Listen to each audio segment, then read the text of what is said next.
Hello everyone. In this video, we're going to talk about tax weight of authority. This is one of my favorite topics. We're going to be looking at different types of tax authority, specific ones, putting one authority against another to see which one would win out. So think about it like you're in a boxing match, which authority actually wins the day with respect to a specific argument. We're also going to look at an example where there's a split in circuits where maybe a specific circuit has not ruled and different circuits would end up ruling a certain way, and we're going to determine how exactly to go through that. Okay, let's go ahead, let's jump into it. So we've already looked at the introduction to tax research, and I just want to go back over this specific table that talks about the different types of tax authority, the primary sources out there. And now that we've gone through the course, we've gone through everything and talked about basic level, the different types of tax primary authorities, just kind of stack up what do we have, what kind of issues you might see in practice where we come in conflict. So let's just go ahead and start. The first thing we have our legislative sources, we've got our administrative sources, and we have our judicial sources. Remember, this is our chart. The first column is our primary authority, the type, which can be either legislative, administrative, or judicial. Level 1 through 10. 1 through 5 is considered binding authority. 6 through 10 is considered non-binding persuasive authority, but it's still considered a primary authority, not secondary. So it can be relied on for the substantial authority for purposes of the underpayment penalty and those types of things. Now, the caveat, though, with 1 through 5 is that, hey, it's something that pertains to your issue. It's something that pertains to your facts. And then I have a final column, description and notes. That just gives you a highlight of what it is because, when you get to the administrative things, different types of authorities, like a private letter ruling versus technical advice memorandum, they deal with different things. Different audience, different person writing it, right? Could be national office, could be district. So the first thing, of course, is the U.S. Constitution. We have to start there because that's the highest level of law in all of the law. And taxes law. You're not really going to deal with the U.S. Constitution much in a tax research issue, but it's important to note that that is the highest area. Of course, if you have any type of discrepancy between a case or Constitution, the Constitution, of course, takes precedence. It's the only one on this list that has a 1. Code sections. So code's huge. It's so huge that we went over the top 100 code sections, and we spent a lot of time searching through code sections, the structure of code, and whether you're taking my class or someone else is taking another tax research class, I guarantee that the professor is focusing on the structure of the Internal Revenue Code, using the code to find various authorities for different types of issues. And that's also very important in practice because you're going to have times where people are going to say, oh, what's the code section for this respective topic? So that's given a level 2. U.S. Treaty is the next one. So U.S. Treaty is a level 2, and I actually mentioned that a lot of times, or not a lot, but there's times where the code and the treaties, they will conflict. And when that's the case, the courts, which are the ones that determine, in the end, which one takes precedence over the other. And this is the first time in the class that we saw an example of where you have different types of authorities and which one gets more weight. The courts, what they're going to do is they usually choose the one that's adopted later. Okay? Now, that's not the case for all. That's not like the general rule for everything, right? You don't say, oh, yeah, if you have a tax court case and a revenue ruling, we pick the later one. No, that's not the case because the tax court comes from the judicial branch. The revenue ruling comes from the administrative branch versus a treaty versus the code, right? Those two things are both legislative. So you see how there's a discrepancy there. So that's why courts just tend to go with whichever one's the more recent is going to be the one that adopts. So committee reports, Joint Committee Taxation Blue Book, Congressional Record. When it comes to anything levels 6 through 10, right, non-binding, if you're trying to determine, hey, I have a committee report Joint Committee Blue Book, Congressional Record, and let's say that's one of the things says something different than another, and you're saying, what's the weight, right? I give you these numbers, and this is just rule of thumb. It's not necessarily hard set. Just because I know that a lot of times when you first learn these types of authorities, you want a general idea of how things stack up. So you can use these kind of to help you just how the courts have kind of ruled, but that's not to say that the court would pick, for example, it's possible that a court might decide, we think the Blue Book is better than the committee report. Usually that's not the case because the committee report is happening concurrently with the actual legislation, but it's possible. You never know. So these are just rules of thumb. So it's 6 through 10. It's really hard to weigh those numbers. And I even mentioned that when I went through this at one point. So just keep that in mind, okay? That the items that are 6 through 10, this is not a science. It's more of an art in terms of, hey, what would you put on a scale of 1 to 10, the committee report versus Joint Committee Blue Book? Well, again, it has to be after 5, so it left me with 6 through 10, and I just had to kind of stack it up with one another and how the courts generally don't really look towards legislative intent that much. So just keep that in mind for anything that's 6 through 10. All right, so now we're moving over to administrative, and now we get to talk about these issues. So regulations. So regulations are the highest level administrative. We know that already, and they're given a 3. Now, that's if the court gives it deference. We talked about deference, right? We talked about the different types of regulations. You've got temporary proposed regulations, and you've got interpretive, legislative, procedural regulations. Those are the main types of regulations out there. So when you're looking at, let's say, a general, a legislative regulation, legislative regulations always are given deference because that's when Congress in the code says, hey, this area we're going to provide a few rules, but everything else, guess what?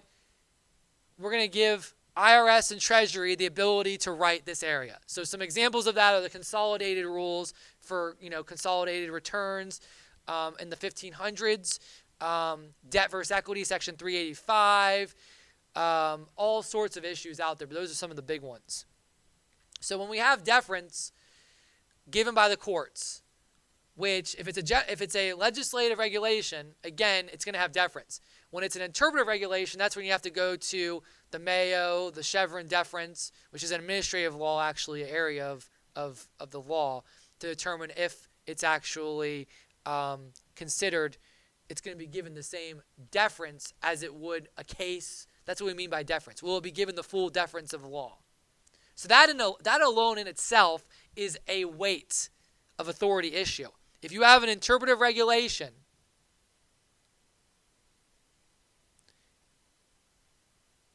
and the courts are trying to determine, hey, are we going to give this deference? That in itself is saying, hey, well, there's other authority out there like cases and whatnot. Are we going to give that regulation the same authority or more as those cases? That's really what's going on.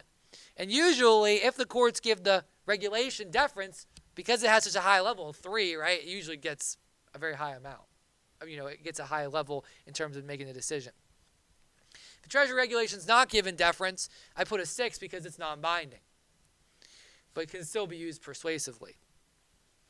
Okay, revenue rulings. So now we're getting into the fun ones. You've got revenue rulings, rev procs, right? What happens if you have a revenue ruling and a rev proc that are in conflict? I've never seen that in practice, but if you did, the rev procs are usually more binding over revenue rulings. These are both issued by the IRS.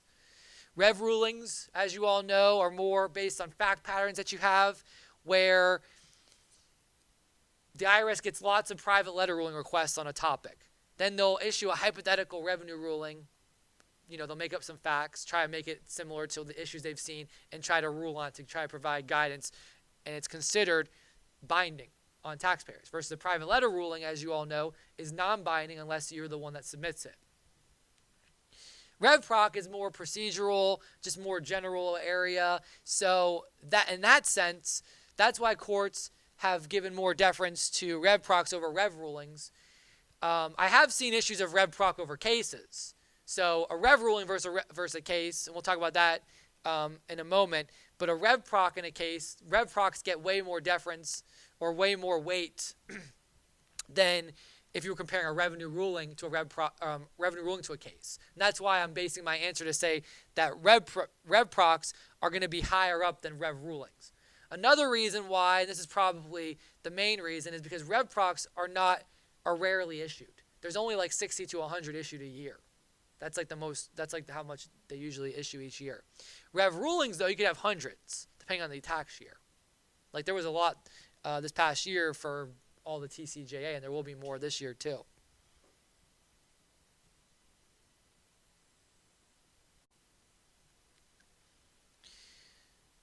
So the regulations given deference, the revenue ruling and the rev proc, those are the only binding administrative authorities.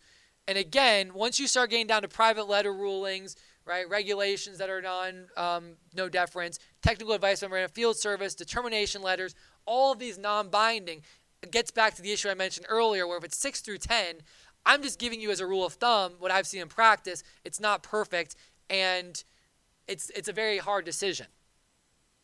Whether you have a private letter ruling that's in conflict with a technical advice memoranda, right, that creates issues, but they're non-binding, so the courts aren't required to follow. When something is not binding and it's all persuasive, the courts can pick and choose, and it makes it a lot more of a crapshoot where you can just do whatever you want. You could pick a 10 over a 6 because everything is considered persuasive.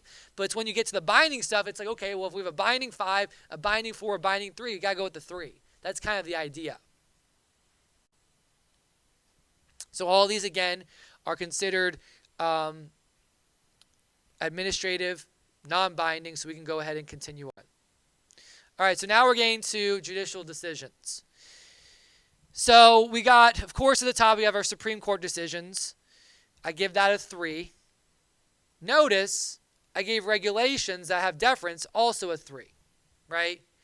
And we know that regulations, depending on what kind of regulation they are going to have more weight, right? Legislative regulations have more weight than the others. Interpretive and procedural have more weight if they're given deference than, let's say, final or proposed regulations, of course. So regulations have a 3. So the question arises, if you have a Supreme Court decision, you have a regulation that has deference, well, what controls? And that's a really tough decision. How often do we see that specific issue? It's not that common. It's not common. I can't think of any specific situation at the top of my head. And the reason why is because if it got that high in the Supreme Court, there was probably some issue where there wasn't regulation that would be considered interpretive. It wouldn't have gone before the Supreme Court. That's usually the reason why. Okay? Now, moving on to the next one, the U.S. Circuit Court of Appeals, that one has a 4. So the question arises, what if you have a U.S. Circuit Court of Appeals decision and regulation, and they're in conflict? And I have seen this before. I've seen this happen where there's a whenever I say general regulation, that's, to me, is a legislative, just so you know. There's a legislative regulation that applies, and there's also a Court of Appeals decision where you're in the same circuit. So this is even more difficult of a decision because this does happen. And I've seen times where people will say you need to rely on the Circuit Court of Appeals because we're in that circuit. And other times where people say we need to rely on the regulations. I'm under the view that if you have a regulation that has deference, it's always going to be higher than the courts, except for maybe the Supreme Court. But you might come across someone in practice that views that differently. Okay? Now, if it's a temporary regulation, a proposed regulation, versus the Circuit Court of Appeals, that's a different issue. But I'm talking about a legislative regulation, interpretive regulation given deference, or procedural regulation.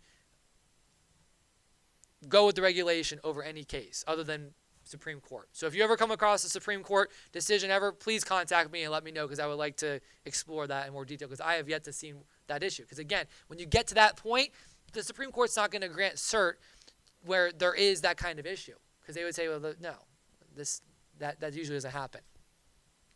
The Supreme Court usually grants cert to cases where there's differences in circuits. Okay? and maybe one circuit interprets the regulation one way or the other, so the Supreme Court would be interpreting a regulation. It would not necessarily be clashing with a regulation. That's usually what happens.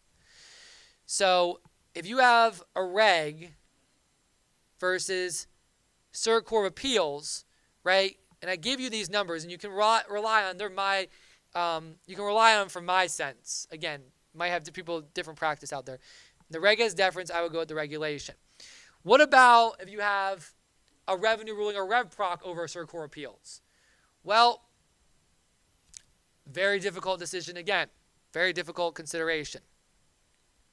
I put down 5 for revenue rulings and rev procs, but I will tell you that there's times where a court might look at a revenue ruling before they look at a Circuit Court of Appeals. Now, the courts, if they're outside of a circuit that they don't have, right? So we talked in this class a lot about what happens if you don't have a Circuit Court of Appeals that applies to your circuit. Well, you can still look at your circuits; they're not binding, but a lot of times the circuits will look at them and they'll view them pretty much almost as binding, right? Very high. Courts tend to not really focus too much on revenue rulings. But if you have a Circuit Court of Appeals decision that's non-binding on you, revenue ruling, they might pick the revenue ruling in that case. Okay? So that opens up some very difficult considerations. So the most difficult of all of the weight considerations, though, is what about the trial court levels, right? You got the U.S. Court of Federal Claims, you've got the U.S. District Court decision, and you've got the U.S. Tax Court. Let's start with, what if you have a U.S. Tax Court decision, a U.S. District Court decision, and you've got a U.S. Court of Federal Claims? So the courts almost always will go with the tax court above all others, okay? Subject to the Golson rule, right, in your circuit. Subject to that limitation. But if it's a regular tax court decision, if it's a TC memo, the courts would view the U.S. Court of Claims and the U.S. District Court higher. The U.S. Court of Claims and the U.S. District Court probably would be viewed about the same. I've yet to see, two issues go one against the other with respect to those courts for which one should be relied on. But, and the reason why for that is because in D.C., right, where the U.S. Court of Federal Claims applies, that's where its jurisdiction is, right, and national. So I guess it's just a matter of what circuit or what jurisdiction, what district, or whether you're for the national circuit for the U.S. Court of Federal Claims for those issues. But U.S. Tax Court, regular decision, viewed above all others with respect to that. So TC regular is the highest of the trial court decisions. And we mentioned that before already in this class and other discussions. Of course, if you have en banc and you have the entire court hearing a case, that's higher than just a regular one court TC regular. TC memo, though, not as high as the district court cases or the Court of Federal Claims. Okay? And then, of course, we know TC summary opinion is not even binding at all. That's the lower, that's the S court, the small division, which isn't binding at all because you can't even rely on it. Okay? So what happens if, let's say, you have a TC regular decision, a tax court regular decision, and a revenue ruling? What would happen in that case? So with revenue rulings, because again, I'm focusing now just on the top, number 1 through 5. If it comes through 6 through 10, that's a tough decision. It's really a term of art, what you're doing there. So revenue ruling versus tax court decision. Courts tend not to focus on revenue rulings. So it would be a tax court decision in that case. Even a TC memo. TC regular or TC memo. Or district court or U.S. Court of Federal Claims. They would most likely focus on the court over the revenue ruling. But if there's a revenue ruling out there that's not in conflict of a court, the courts can rely more heavily on that. So one of the things I note in my revenue ruling description is that the courts have been relying less and less on revenue rulings. Okay? The problem with revenue rulings, though, is that it's the IRS, it's their view on something, and as a taxpayer, you should always look towards revenue rulings because if the IRS argues against the revenue ruling, they're actually in a very bad spot, because if they lose, they could potentially have to pay your attorney's fees and their attorney's fees if they lose, and they did not rely on their revenue ruling, which you did. With respect, so that's revenue rulings. Rev procs, I would say that's a tougher choice. That's a tougher decision, because rev procs, again, as I mentioned earlier, rev procs and rev rulings, rev procs are viewed higher, and then you get to a point where maybe a rev proc might take precedence over a case, a tax court case, a U.S. district court case, or a U.S. Court of Federal Claims case, because again, rev procs are not issued as frequently. I mean, other than that, those are the main weight issues that I've seen in practice. Usually what you see are when you get to revenue rulings and rev procs over cases. And the rev rulings tend to get pushed down because of the judicial, legislative, and administrative. Revenue rulings are important because, again, the IRS, that's their argument. And if they go against it, some serious ramifications. But it seems to be that cases will trump a revenue ruling, other than, a TC summary opinion, because that's not binding, right? That's not a 1 through 5. Rev procs, though, a much harder decision deciding, okay? The higher the level of the court, though, then, of course, that's going to take precedence over some of these things. That's why I gave the scale of 3, 4s, and 5s for the court. That's why I did that, just to give you an idea of that kind of the weight, okay? So not only is this video going back and reviewing these things now that we've gone through all the material, it's also kind of explaining, now that you see it, how I got to those levels, those determinations. So at the end of this, of the materials for tax research, you should also be able to see, hey, how did he come up with that rating system? 6 through 10, again, is a lot more difficult, but anything that's 1 through 5, you should be able to see that, right? 5 being the lowest of those binding, 1 being the highest, right? You have to have the Constitution as a 1 by itself. You have to have the code and treaties by themselves as a 2. But then when you get to 3, 4, and 5, that's when things are more tossed up in the air, right? You got regulations that are given deference. You know those are going to be high. You've got Supreme Court cases. You know those are going to be high. You know Circuit Court appeals cases that are binding. Those are going to be high. Then you got to worry about, okay, well, what about the various trial court levels, and what about the revenue rulings and rev procs? Because all those are extremely important in tax law as well. So I hope that helps you understand some of these things. Again, in no way, it's hard to test this type of material. It's more, this is just a discussion, again, to show you kind of how I got to this. I mean, that really finishes up the table with respect to those items. Of course, in the future, things could change. We have different types of authority, so just keep that in mind. So let's continue on with the weight of authority. And one thing that we didn't talk about in the weight of authority is what happens if you're in a circuit court appeals, where there's no circuit court appeals decision on your issue. So you look to other circuits, and what you find is that there's a split among the circuits about how to apply the law. What is, a certain element of the law? What's it mean? Okay? And the example that we're going to deal with is reasonable compensation, which is something that the Supreme Court has not been willing to take up. What does that mean? So the circuits are split.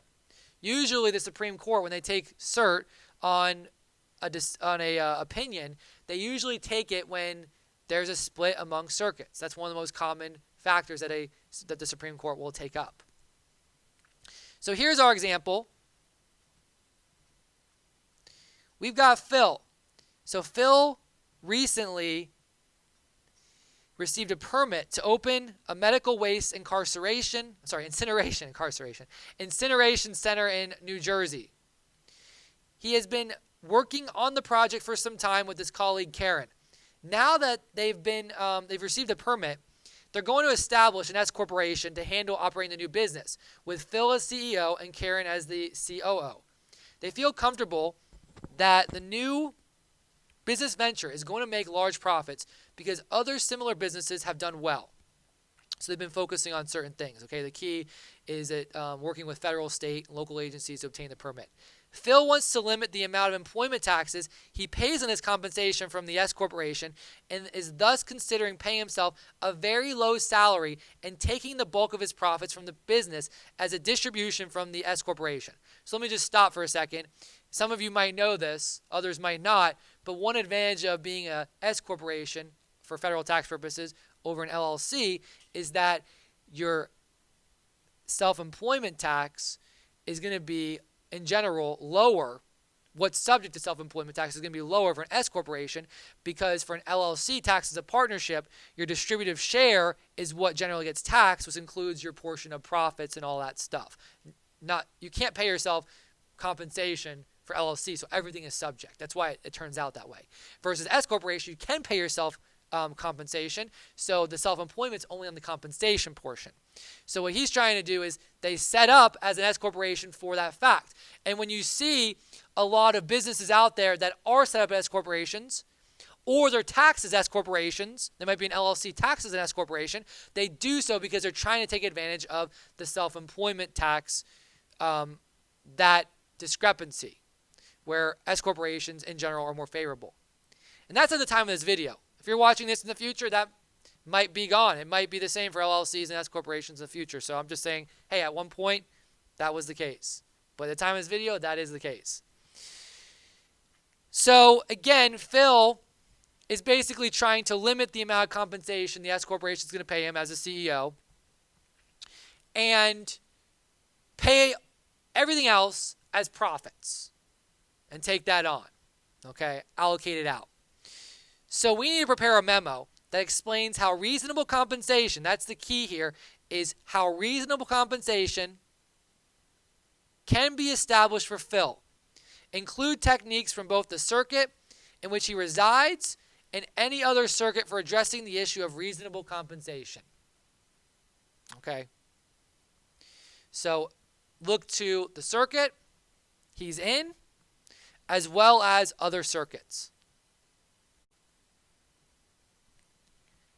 So we have the typical memo format here, right, where we have the date, the to, the from, the subject. Again, we're focusing on the reasonableness of compensation. And this memo actually is more of a type of memo where, yes, you're given a fact pattern, but you're really focusing on, okay, we know that he's in the circuit for New Jersey. What is the general treatment of, or how do we calculate reasonable compensation for an S corporation employee, an owner like Phil? So it's more of a general memo versus there's other memos you have that are much more factual, in depth. Okay? When I teach tax research, I give memos all the time that are more in depth like that, where you're focusing on the facts.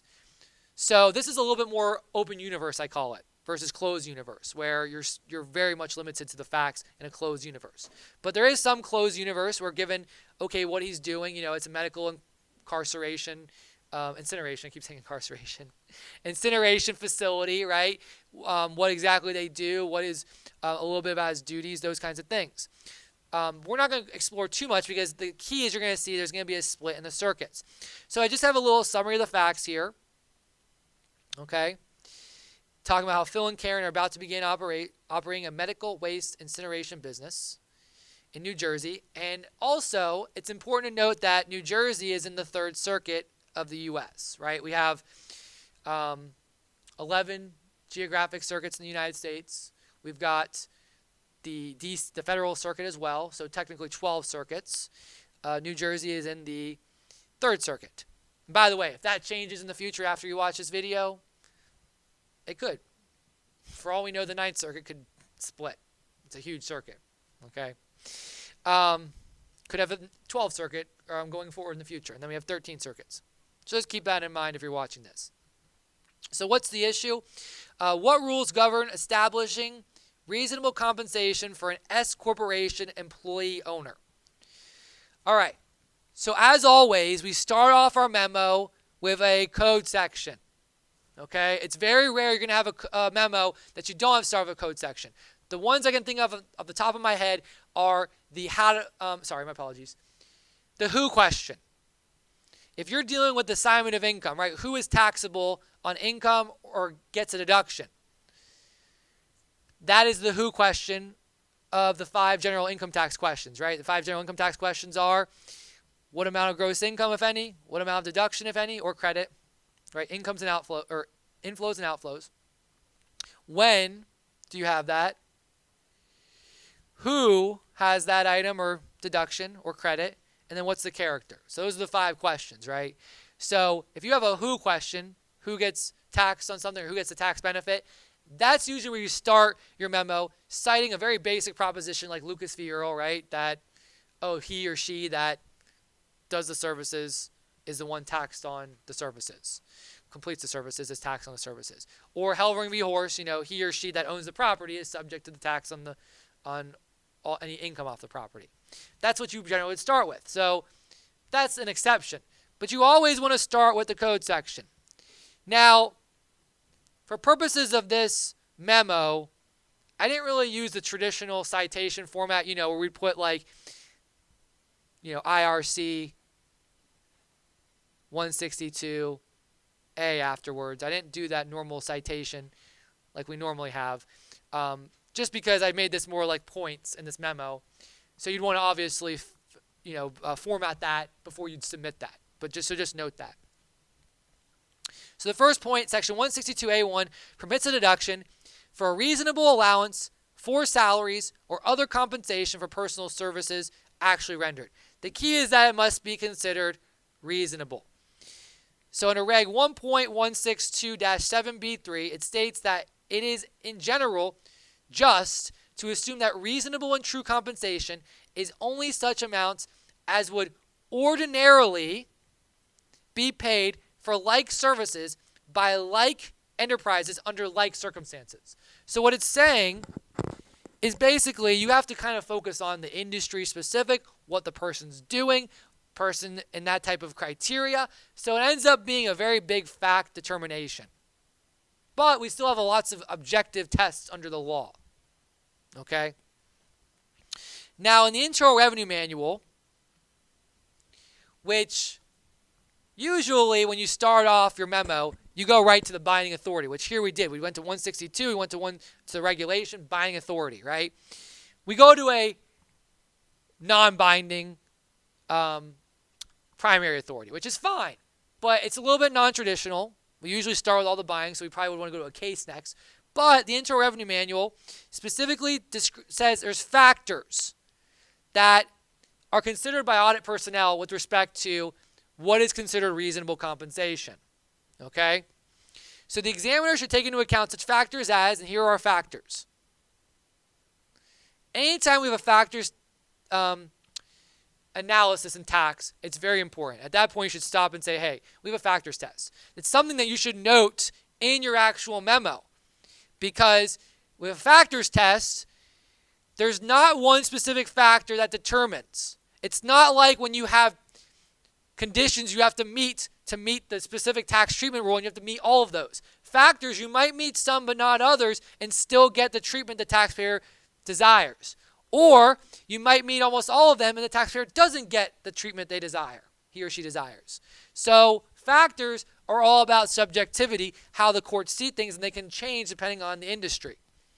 So these include nature of duties, background experience, knowledge of business, size of business, individual's contribution, time devoted, economic conditions, and locally character and amount of responsibility, time of year compensations determined, various other things. So it's important to set out early on, there's factors that go into this determination of what is reasonable compensation.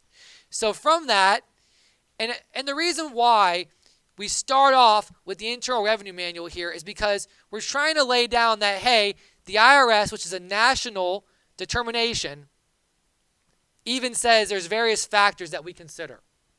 What you're going to end up seeing is that in the different circuits, there's different factors that they consider more importantly, which, as you all know, that can make a big difference. Some circuits might say, hey, we don't consider this factor, but we consider this factor.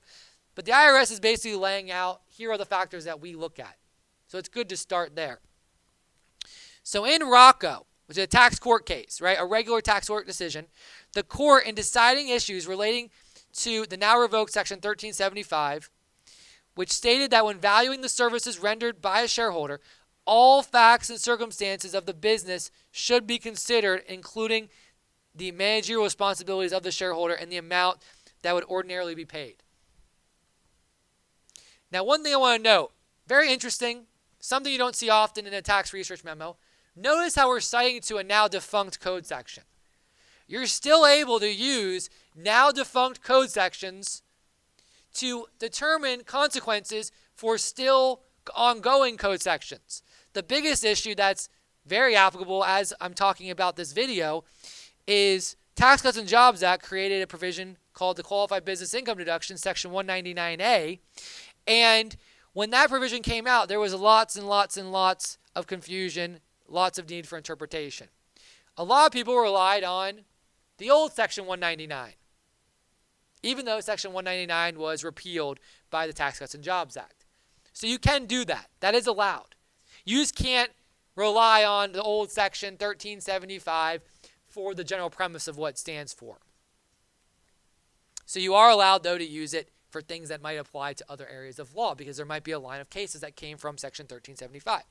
In a series of cases, such as Mason Manufacturing, look at that, Sixth Circuit, Rube, which is a tax court case, Davis, tax court case, the court considers several factors when reaching a reasonable compensation amount. And these are, and you're going to see there's some of the items that we mentioned for the IRS, but these, hey, look, Sixth Circuit, this is what they focused on, these factors. Sixth Circuit Court of Appeals, and also some of those tax court decisions. Now, it'd be smart as you're going through this to look up these different tax court decisions to see what circuit they come out of. Because remember the Golson rule, they follow the circuit above. No other circuits, right? Those are the ones so far. So we continue on with the circuits. This is the sixth, as well as specifically some of those tax court cases. Now, there's a Fifth Circuit case, which, by the way, 1970. So there's lots of tips and tricks in this memo. The Fifth Circuit, which in 1970 included the current day Fifth Circuit, as the time of this video, and the 11th Circuit, Florida, Georgia, and Alabama. So at one point, Florida, Georgia, and Alabama were all part of the Fifth Circuit. But they split into two separate circuits, the 5th and the 11th. The 11th now includes Florida, Georgia, Alabama. Well, in 1970, they were all one circuit.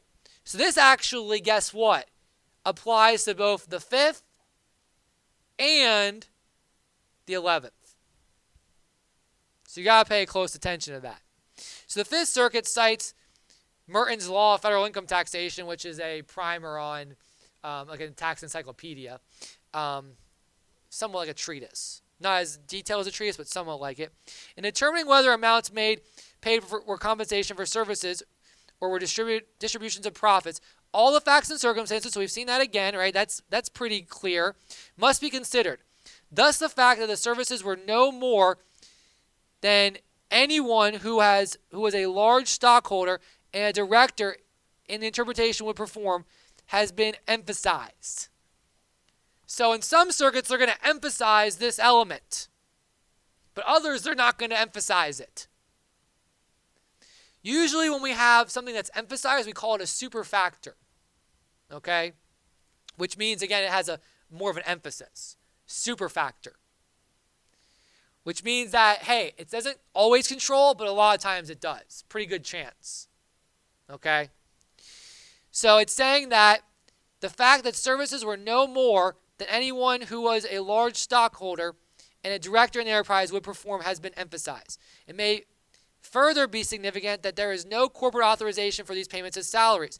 The courts will give consideration to book entries, whether amounts are withdrawn periodically in lump sum, and whether the payments bear relationship to the earnings of the corporation, whether all stockholders, employees receiving equal amounts rendered. These are factors. So all of these are factors that go into the 5th and the 11th Circuit. Notice they are a little bit different than the 6th, right? The 6th was talking about things like the prevailing rates of compensation, the salary policy for all. You look at their background, experience. You don't really see that there. Importantly, in this 5th Circuit case, Bramlett, the court introduced a relationship between dividends and corporate earnings by stating the evidence shows that payments were made not in proportion to the services the president rendered, but rather in proportion to the profits of the corporation. thus providing strong evidence of dividend treatment over salary. Now again, this is key because this is what happened in the 5th, which again applies now to the 11th. You're not going to see that type of analysis in all the circuits. So that aspect of focusing on the relationship between dividends and corporate earnings might not be in every circuit. We're in the 3rd circuit. Let's see if we find something in the 3rd circuit. But if we don't, we're going to have to look and see what the split of the circuits are in terms of what they focus on. Okay? Starting to see now how it makes differences which circuit you're in. Some are going to focus on the plain vanilla IRS factors as applied to your fact pattern. Others are going to stress certain things, like the relationship between dividends and corporate earnings. Okay, so now we move over to the 7th circuit, right? We've done the 5th circuit, the 6th circuit, the 11th circuit, the 7th. Did we talk about any other circuits?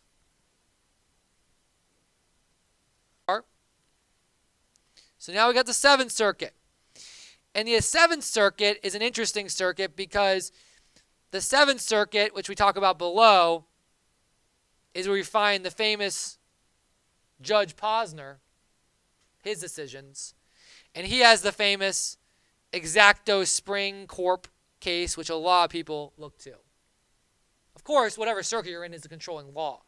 But the Exacto Spring Corp is a huge thing when it comes to reasonable compensation. So in Radke, 7th Circuit, Radke was the only employee of his S corporation and paid himself no wages. In this case, the court held an employer should not be permitted to evade FICA and FUTA by characterizing all the employees' remuneration as something other than wages. Similar holding in the 9th. So they focused on, hey, no wages, you're just trying to get out of this. Okay, so we talk about the 7th and the 9th here. So the 7th Circuit has been a big emphasis. For circuits that have no specific court of appeals decision on reasonable compensation, the 7th Circuit has been one of the key circuits because they relied on Judge Posner. Judge Posner is a famous jurist with respect to his decisions. So reasonable compensation was determined because, and the reason for that, by the way, is Judge Posner is in the law and economics house or ideology of the court of the law.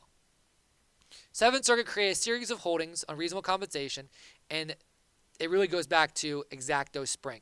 They threw out the tax court's 7-factor test using the same case. And those 7 factors, which you're going to see some of those, are similar to the 6th Circuit that we saw above. Not all of them, but some. And it walks you through some of those things. Okay? Instead, the court examined the salary level in light of the rate of return the corporation pays to its investors, otherwise known as the independent investor test.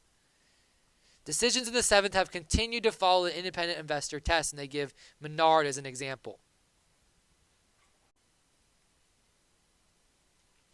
So, there's other circuits out there, of course, but the 7th Circuit, focusing on that aspect, the independent investor test, that has been a big one. Other circuits have continued to apply a variety of factors, such as those listed in previous cases. For example, the 9th, so we saw the 9th and the 7th earlier, but the 9th seems to follow Elliott's, which uses a 5-factor test. Role in company, external comparison, character and condition of company, conflicts and interests, and internal consistency. Which you notice, each circuit is a little bit different, right? We've got the 7th Circuit, the independent investor test just focuses on the independent investor, what would it take, that return on investment. You've got the 6th Circuit, a number of factors. The 9th Circuit, which focuses on Elliott's, which is 5 completely different factors. You've got the 5th and the 11th, right? Bromelette, their determinations, what they focus on, right? What they focus on the relationship of distributions to wages and earnings. Surprisingly, the 3rd Circuit does not appear to have considered this issue in any related way. So New Jersey, the 3rd Circuit, does not have a decision. So here's the issue, the weight of authority issue that we're getting to. The issue is, if we go through this fact pattern and we look at the different circuits, right? We saw we have 6 circuit, which we have all those different factors. And those factors seemed very similar to the IRS's approach, right? Look at experience, background, all these different things. You've got the 5th and the 11th, where they look at some stuff and they focus on the relationship of distributions, earnings, wages. We talked about the 7th, which is the independent investor test, famous Judge Posner. And we have the 9th, which has these 5 factors above, which, to note, are not similar in any way to the 6th circuit or any other of the factors mentioned in any other circuits. Role in the company. I mean, you could probably argue that some of the factors might be similar, just different titles. They might be focusing on similar things, right? If you're the CEO of a company, for example, you're usually the highest paid employee. Those types of things. Not always, but usually. So we're structuring a business. Or we're looking at this in terms of what reasonable compensation can be. There's no circuit. There's no third circuit decision. So this is a very interesting issue we have. So what you would want to do is you would want to talk to the taxpayer here, and you'd want to go through these different determinations of the tests that we do have in the different circuits, right? We have 1, 2, 3, 4, 5 circuits out there. And there might be some other ones you find, but these are the 5 ones that I found I wanted to talk about. Different results if you had different consequences, okay? And you would want to maybe highlight the different factors and maybe see if there's any overlapping amounts, overlapping types of factors. Because one thing that courts tend to focus on is if there's any overlap in the circuits. Because in the third circuit might rely and say, hey, well, they're pretty good circuit over here. If they all think that, these factors, like for example, the role of the company, that's something you're going to see is something that's common. What exactly are they doing? What are their duties? What level are they? Then that's something that maybe the third circuit would focus on strongly as well. Okay? Versus when you start getting, more crazy determinations, like for example, the 7th circuit, which again is heavily looked at, especially by the tax courts. Which it used to be the factors test. Now it's tending to be a strong test at the tax court level. What you see is that, so you look for overlap, and then you also look at things that are kind of like outliers. Anything that's an outlier, you kind of want to just point to that and make sure that you highlight. It's like, hey, the 7th circuit is the only one that does the independent investor test. So we can try to analyze our situation under the independent investor test, and if it's not in line with the other, how the compensation would fall out, we just need to note that, hey, this is just a kind of an outlier. But you should obviously bring it up. If you don't have any Circuit Court of Appeals decisions on what is reasonable compensation, you would need to summarize what all the different circuits are out there and how it would stack up in your favor with the client. If you need more facts, you need more facts. We would need more facts here. We don't have enough. We know, hey, that we're dealing with medical waste incineration business. And there's probably, stuff out there to look at with respect to what is the average salary and all those different things. But at this point, we don't have all those facts. So what you would do is you would lay out what we did, the different circuits. You would point at where there's similarities and how the factors relate. Point out where there's differences, like the independent investor, and that's all you really can do. When it comes to weighing which circuits the courts are going to look at, they're going to tend to look at the circuits where there's more similarities. Okay? Either between their own circuit or between the circuits themselves. Okay? That's why the 2nd and the 9th circuit, they tend to differ a lot because they tend to see themselves on different sides. Right? The 9th circuit more liberal, 2nd circuit much more conservative. Well, there's liberal judges on the 2nd as well. I guess you could say the 5th circuit's conservative. Right? That's a conservative circuit, the 5th. All right, so that's really an example going through reasonable compensation, different circuits, and I hope you enjoyed that.